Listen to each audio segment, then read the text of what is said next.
it was a Rapunzel doll, and I just bawled, And when it was in my daughter's room, and then they came into me, and I just bawled, and I was like, I know talking about it now makes me want to cry also. I don't know why, but I was just like so upset.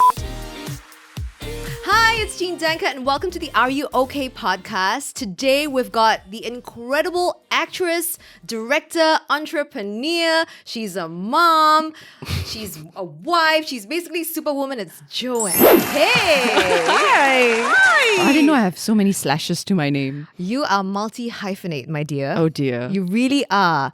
Thank you so much for being here today. And you look fabulous, like a supermodel. I feel like on the outside looking in, you make it look so easy. And I know that motherhood, number one, is not easy. And also the fact that in the process of bringing up kids, because you spend all your time bringing up the children, a lot of moms lose their identity. How do you balance that in your life? I've been very focused with the kids since before, I think before they are at this age right now. Yeah. I've been very interested in like early childhood and all that. So I think I've been preparing myself very much for that. And when I had kids, I realized that, oh my goodness, like it's a different thing altogether. Because as you mentioned just now, I feel like the only thing that I related best with what you said about all the multi-hyphenated things was that, yes, I'm a wife and I'm a mother. And these are two things that I realize it's so hard. like being an actress, or like you talk about, I mean, being an entrepreneur is also not easy, but right, you can let go, right? Yes. I mean, if you want to at any time, like, I don't want to do this anymore, you can let go. But when you're a mother and a wife, you can just like give up. You can't abandon you can't abandon those that responsibilities. role. So I think that is, I'm beginning to realize that it's not in isolation, like I'm a mother and then separate from like I'm a wife and then separate from like I'm a like an actress. Yeah.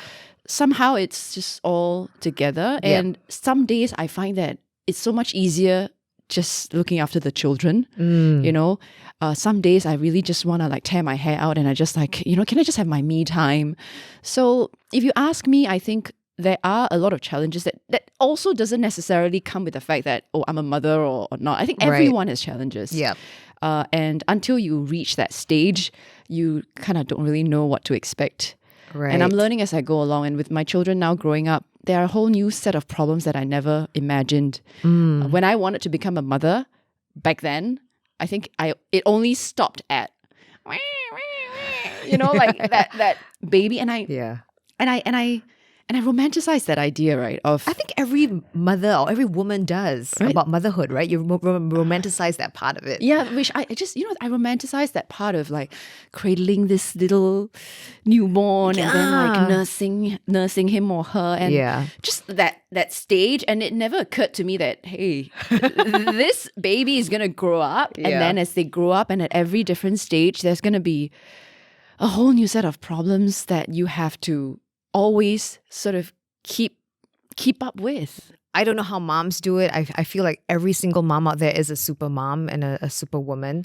How has this affected like your mental health? There was a period of time where honestly, I think because of the move and all that I was just really quite worn out mentally from them. Like we didn't have all our things in the proper place, right? Because we moved out and we were waiting for the new house to be ready, and then we were in a temporary place where everything is kind of not yours. Yep. I can't really organize because we were supposed to only stay there for a month.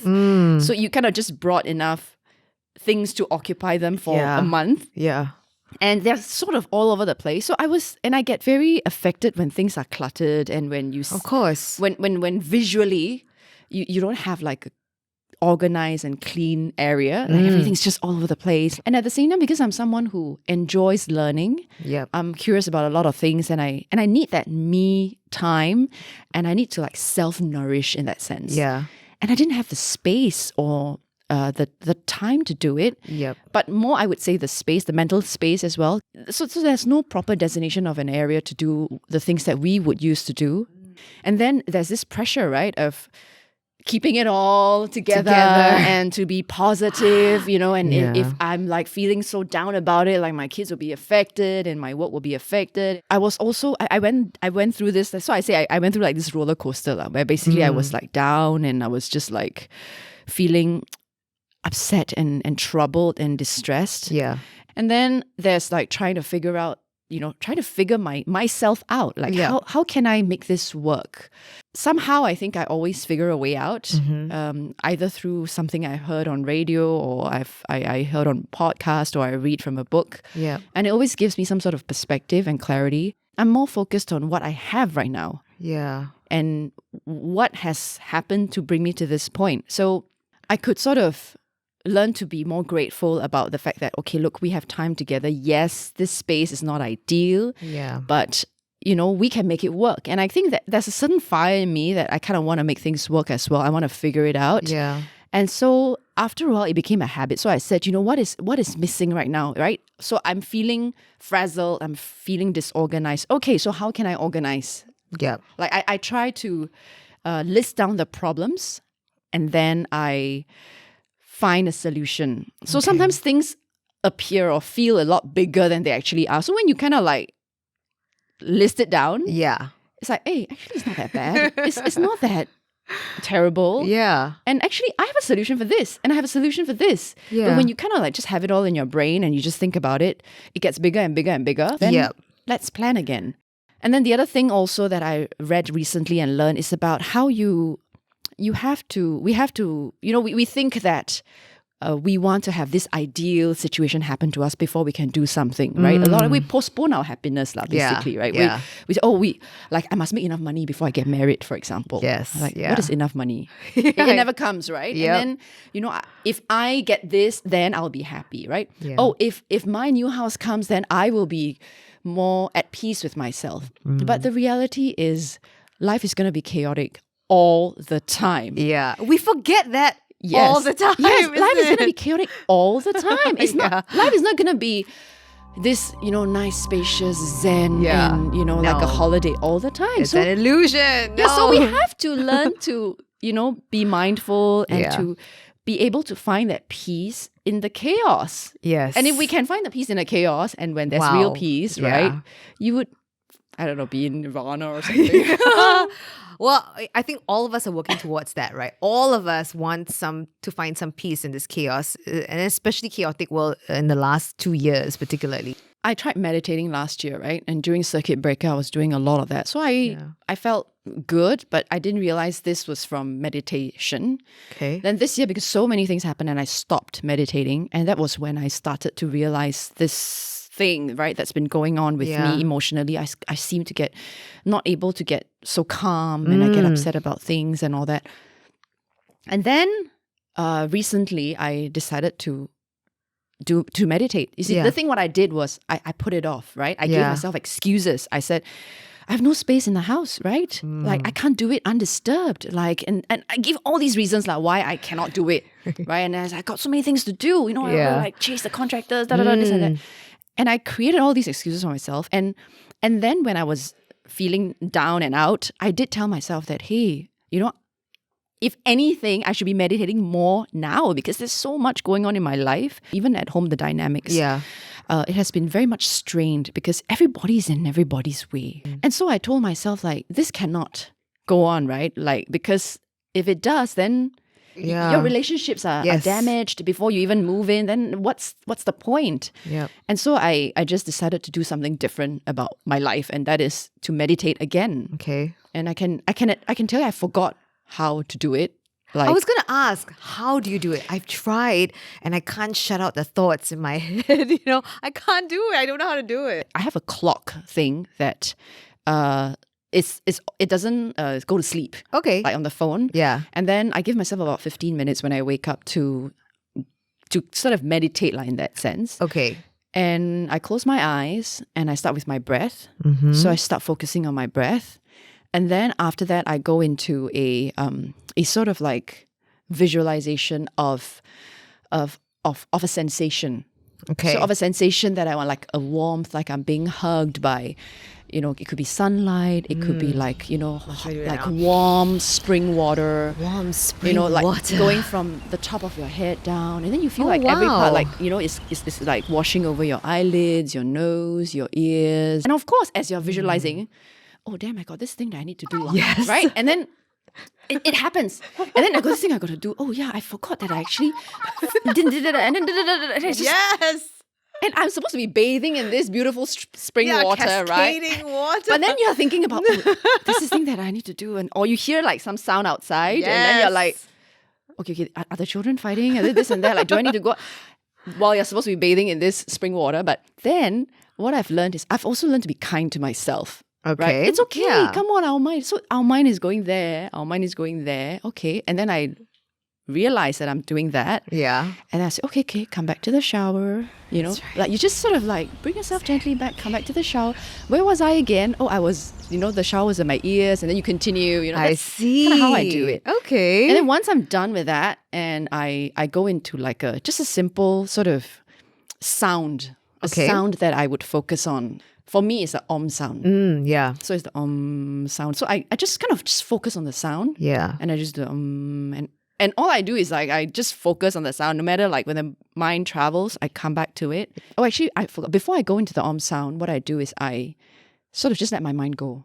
Okay. So go think about whatever you want to. Like I'll be Okay. thinking about and then before like it gets too far, Yeah. I gently bring it back, and then I do the om again. And then I sort of wake up in that way. 15 minutes, roughly somehow I can gauge. Tell. Yeah. And then when I open my eyes, and I don't know whether it works, honestly, but then I realize that like I am starting my day much calmer. Yes, for sure. And there will be problems, right? Like my kids are going to do this, my helpers are going to be that, and then the contractors are going to tell you aircon, pipe is too high, and you have to hack the wall again, and you're like, my God, no. But back then I would like burst, I'll be like Yeah. in tears. But then I feel like, okay. And then I realized with meditation, it's a little bit of exercise. If you exercise regularly, and if you don't exercise for like 2-3 days, you're still okay, Yeah. right? You still feel all right. But then maybe after like 2-3 weeks, if you don't exercise, Yeah. you will start to have that, Yeah. feeling of like either lethargy or, you're not feeling so good. So I think in the same way meditation does that. It's like exercise for your mental health. Yeah. If physical exercise is for your physical health, then meditation is exercise for your mental health. Yeah. Chaos is something that we're all familiar with. I mean, we all go through it in our lives. And you mentioned about being kind to yourself. What does being kind to yourself look like to you in your life? I think there are a few things. First of all, I think don't compare. We compare even our sadness, and I just met a friend recently who shared about she's going through she just broke up, right? So, and then she's like, it's just a breakup. Like, it's no big deal. Like, there are people who are going through worse things in the world. You're not being kind to yourself. Like, you're comparing even, this hardship that you're going through with somebody else's hardship. But that's not fair. You're not being fair to yourself. Like, we sometimes rationalize this like, what am I complaining about? Come on, my kids are with me. I have a place to live. Like, why am I, complaining about this situation? And there will be people, especially with social media and especially with what we do when we put everything out in the public, that there will be people who will comment things like that, know. If you do come off like you are complaining about your situation. So I think the first step to being kind to yourself is not to compare. Okay. Not to compare your whatever you're going through. It's real to you. Yes. It's big to you. Somebody who is like, they ordered a Birkin bag and it didn't arrive in the color that they want to, and they're really upset about it. It doesn't make that trivial just because it's a Birkin bag, or but somebody who's going through another, the loss of someone dear is feeling that as well. But this person who is, not getting the color that she wants could also be very upset. But we should not trivialize anybody's pain. Yeah. And you shouldn't trivialize your own pain too. Like, if you're going through a hard time, allow yourself to feel that. Express your feelings. Like, if you want to cry, just cry, and you don't have to always hold it together. Like, for me as well. So there was one day, I tell you, this is really funny. My Barbie doll, the head was broken. Oh dear. It was a Rapunzel doll, and I just bawled, And when it was in my daughter's room, and then they came into me, and I just bawled, and I was like, I know talking about it now makes me want to cry also. I don't know why, but I was just like so upset. And then when I asked who did it, nobody could tell me. And I believe that it might have been an accident and nobody knew how it happened. Yeah. But then my children were like, that's the first time they see like mummy's crying over like a broken doll head, right? But I was just crying because I think it was a lot of other things. Of course, yeah. That built up. And I just cried and I bawled and they were like a bit worried. And I said, it's okay, right? And I want them to know it's okay for mommy to cry, just like it's okay for you to cry. Yeah. And I needed that. And I feel that being honest about how I feel and allowing the emotions to show is being kind to myself. And only when you do that, you would be able to receive help in that sense. Or you don't know what you'll receive. You don't know, right? But the children, my husband, when they see me like that, they will do something that could help you get out of that negative emotion that you're feeling. That really sort of resonated because I'm like, because you often want to trivialize what you're feeling. Like, I'm feeling like this, but oh man, there's all these people going through worse things. Yeah, but it doesn't make your situation better. It doesn't, right? It doesn't. It doesn't. You're kind of pushing it down a little bit more, and like, okay, like, get over it. Just get over it. Why are you doing this to yourself, right? Like, why don't you allow yourself? Yes, I'm upset. I'm upset that my Barbie doll's head is broken. You know, I'm upset. To someone, it's like, it's just a doll, girl. Like, why are you so upset? But to me, it's like, yeah, but you know, she's Rapunzel. You know? No, it's precious to you. It's precious to me. Like, her hair is so long and beautiful and she's a vintage doll and I can't get it anymore. And I'm just heartbroken that her head is broken from her neck and like, I don't know if I can repair it, but I'm just upset over it, right? And in the same way, like how we allow our children to be upset, you know, when they're upset that somebody take their toy away and they're upset. You know, they display this emotion that's so direct. Yeah. And, you know, they kick, they scream, they whatever. And they're so, like, they're just really expressing themselves and how they feel at that moment in time. Yeah. And I thought, and this is also something that I realized and I noticed and I learned from my children, that they are totally honest with how they feel, you know. They don't hide how they feel. Isn't that amazing? Yes. And then once they explode in that sense, and you comfort them and all that, and then you're okay. Yeah. Right? But it's when you kind of like, no la, it's not the big deal, this and that. Actually, it comes up again. Yes. Right? It rears its head twice stronger. Yeah, you know? I think with us as well, like whatever pain we are feeling, that we have to allow it to show and to come out, and then we address it so that it doesn't, you know, take another form and come back like and bite you again. Some really, really great notes there, Joanne. Oh my gosh, I'm learning so much sitting here on the side. So we're talking a little bit about your house reno. It's taken a bit longer than a year, or it's a bit of I know a painful point for you because obviously this was supposed to be done and sorted. You're supposed to be in there already, like last Christmas, and you know, and you know, a house, I guess, is not just like a physical house, it's also your sanctuary. So that must have kicked you off balance. I'm trying to treat it with a bit of humor now. I think my husband is feeling it a lot more. As like the man of the house, like he wants to be able to provide and to give us that comfortable environment to be in. So he's going through also a difficult time. And I told him the other day as well. I said, you know, I miss your humor a little bit. Like he used to like treat a lot of things with that a bit more lighthearted, and I'm the one who's like super kanchong, right? And I think we've done a lot of finding reasons to justify people's mistakes and the delay, and we've also, you know, tried to think positive, which is such a dangerous word, you know, think positive, you know, that. And then when people will tell you things like, oh, just think on the bright side, that when you move in, it'll all be worth it, it'll all be great. Like, thank you very much. Yes, but at this point in time, no, it's like really crap, right? And then I'm like dealing with all this nonsense and I have no definitive date of when I'm going to move in and everybody's asking me when and I don't have an answer and I'm like living in limbo because nothing is ever sorted. I'm still like living out of a suitcase, things are still in boxes, and now I've forgotten where I've put the boxes and where my things are. Like, don't tell me think positive and all that. Yeah, exactly. It's the last thing you want to hear, right? So it's like this think positive is like, I think it's so toxic sometimes. Yes. Like when you tell someone, oh, think positive. Oh no, toxic positivity. That's what it is. Like, okay, just take this off me. Like I don't need this whole thing positive right now. I just like, maybe sometimes I just need someone to like complain to, right? Yeah. And tell you, yeah, man, I feel your pain, and like, this is really terrible and all Yeah. that. And so what can you do now? Things like that I think is more useful than telling you something like, think positive. Like, damn it. You want somebody to sit in the trenches with you and go, yeah, this sucks. Yeah. This sucks, Joanne. I hope you get out of it fast, but this sucks right now. Or just like, how when we are upset about one thing, and then we come home to our partners, and then sometimes it just comes out in the wrong way. It's not like what they've done. It's not even about the thing that you are upset about. It's like all these nonsense that you're taking from outside, and then you come back and then you're just like, yes.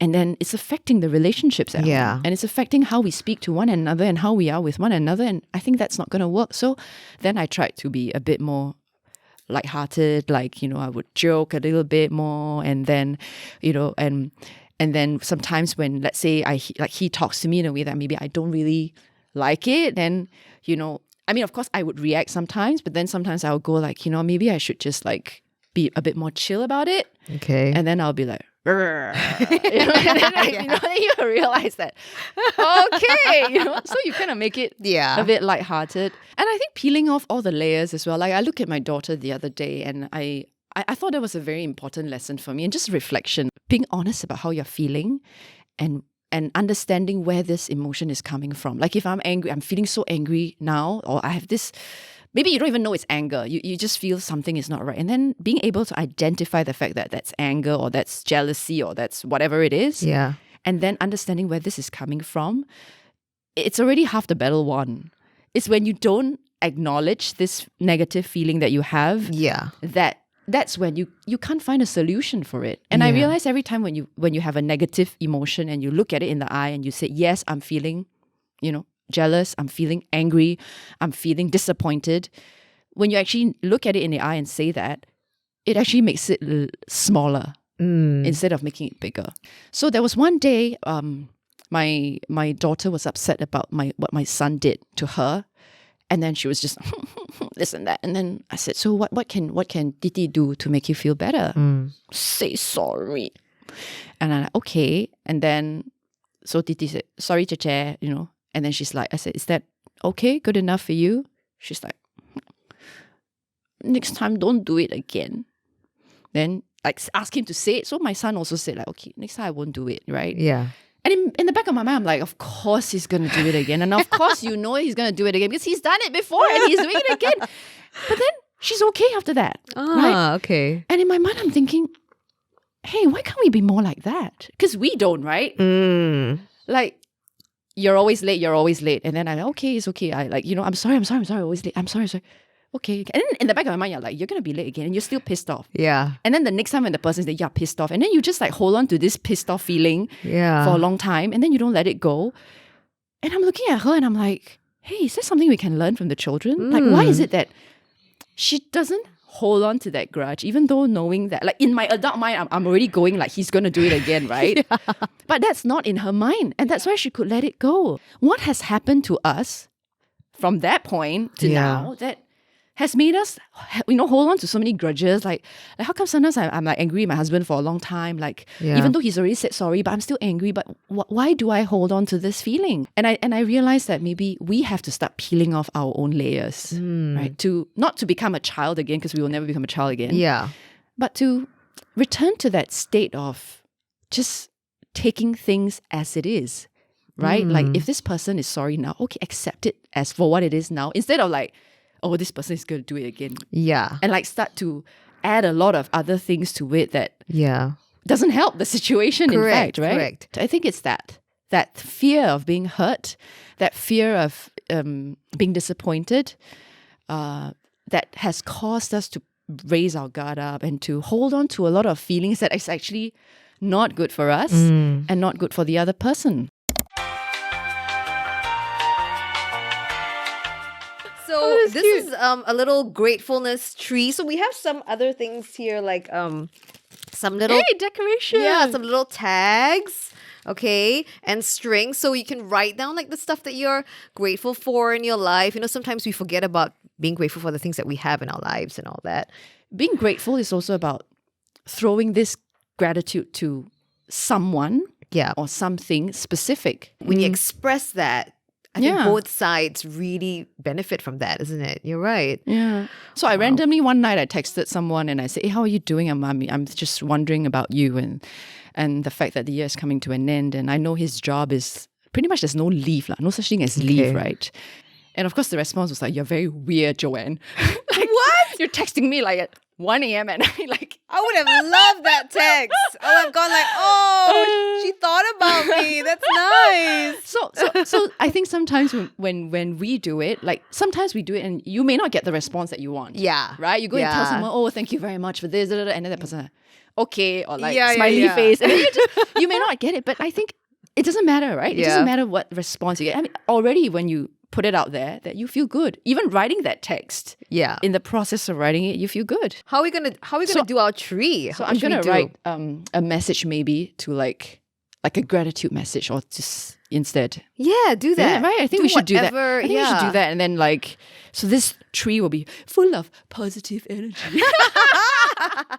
So would it be a message for somebody, you think? Yeah, you can do that. Whatever you like. I write letters to my kids. I used to write a lot when they were younger. Yeah. And in the hope that when they get older and they can read, right? Yeah. They want to discover this like chest of like love letters from my mom. Sometimes I would just want to note like a moment. Like that night I wanted to write a letter to my daughter because she's 6 going 7, right? And I think it's like moving on to another stage. And I'm noticing a lot of changes about her. And I just kind of want to note this feeling as well. Yeah. And then I just don't know, like in 10 years' time, like when she's like 16 and she looks at and looking back like at these like letters and what I've noted about her at this point in time, if it would be like some sort of like a reflection. Oh my God, Joanne, that's so precious. I'm just thinking about it. I'm going to cry. I'm going to cry because that's so precious. Because as a girl growing up, I mean, she would have no idea that all these are the feelings that you're having, you know? That would be so precious. Please continue to do it. Keep it under lock and key. Oh my gosh. Wow, you've written really nicely small little notes on these texts. It's amazing. So who's it for though? There are 4, actually it's for 4 people, and one of them is Eugene. Aww. So it's the thing that I said just now, like thanks for being the listening ear and for giving me a chance to share the truth that sometimes I'm not always okay. Well, thank you for being here. I really appreciate that. I'm glad it was a space that you could share. Yeah. You're right. In these times, especially, it's really hard to come face to face. And then when you do meet people, sometimes you don't really talk about the stuff on your mind. Right. And this is like the exact setting where you can and are encouraged to share. You realize sometimes it opens up an opportunity for everyone to sort of share. And then once you sort of openly talk about it, it's not so bad. Yeah. You know, it's like when you kind of like hide it all the time, then it becomes like a bigger and bigger problem. Yes. So yeah, I mean, I'm not always okay. And I think that it is also okay for all of us to not always be okay. Yes. We have to normalize that and don't believe everything you see on social media. Oh my God, it's a lie. It's a lie. Yeah. Yes. And then the other one is, I think, to my husband, thank you for wanting to be the pillar of strength for our family. He's wanted to take on a lot, and I think it's not easy for him. And then to my daughter, thank you for showing me how to let go of emotions that are negative. And then to my son is thank you for making me laugh through all that, with all that cheekiness of yours, because we've forgotten how to do that in the chaos of things. Oh, that's lovely. So yeah, how this come about is because of you. So I feel like I need to dedicate a tag to you. Today you provided so many gems, Joanne. So thank you so much for being here today. Thank you, Jean. Oh my God. Hope you enjoyed that episode with the wonderful Joanne Peh. And that's it for today's Are You Okay? Till the next time.